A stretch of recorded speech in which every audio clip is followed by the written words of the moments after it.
Hi guys. Hi everybody. Today we're talking about developmental plagiocephaly, or in other words, head shape asymmetry, particularly when you look at the back of the head on a child or infant and they have the flatter occipital bone, which is really just the back part of the head there. This can be caused by lots and lots of different things. Sometimes it can be muscular type issues that are really tight, they might have damage on a muscle on one side. It can be more severe things like congenital conditions, infections. There's lots and lots of things that can cause this, and that's something that we want to talk to you a little bit further about today, and maybe what we can do with them and how that it affects the child as well. So listen on and hear about some of this information. Yeah, absolutely. And one of the things that can do it is what we would term the structural, so where the muscles and the joints aren't working properly. So there's studies showing that up to 90% of kids with a developmental plagiocephaly will have an upper cervical or even occipital, which is base of the skull, joint dysfunction, so it's not moving properly.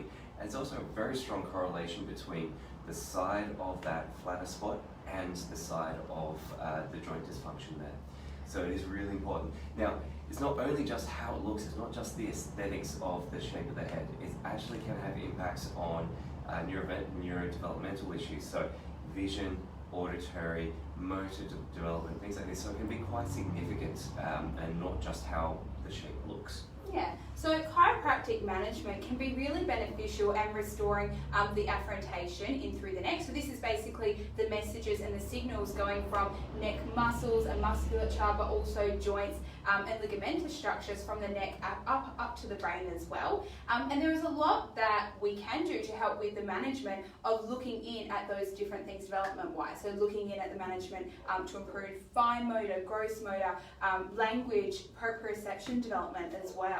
Now, the other thing that you may have heard of when we talk about plagiocephaly or the flat spot on the head is positional, but also helmet therapy. And helmet therapy can be really beneficial in helping with the cosmetic appearance of a plagiocephaly more so than just changing the position of the head. But what studies have actually shown now is that with helmet therapy, it actually isn't really beneficial in improving those neurodevelopmental outcomes. Yeah, it's really interesting because a lot of the research shows it's actually the movement of the structure that changes what the brain's feeling of the body. So if it's not moving, the helmet can reshape it, but if it doesn't get the joints that need to move, moving again, that massively changes the information going back up into the brain. And that's what research currently thinks makes the difference. That's what we want to be really careful to check out.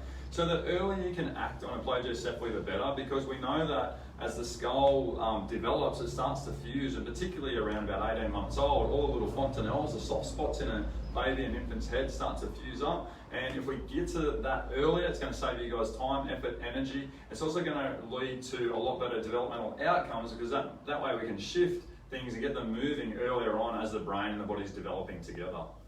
Absolutely. So just like with anybody who comes through our doors, the kids in this situation are assessed on a case-by-case basis. We go through a case history and a thorough examination before we even do anything with them. Mostly in this circumstance to make sure that we are co-managing where co-management is needed. So if we need to be referring out to specialists or GPs, we're doing that straight away and really helping create that best outcome for everyone involved and as quickly as we can. Very good. Thanks guys, hope you found this information helpful. If you know anyone that has a child with plagiocephaly, send this video, tag them in. If they need to ask us any questions, comment below. Happy for one of our doctors of chiropractic to get back to you. Thanks Have a guys. good day guys. Thanks.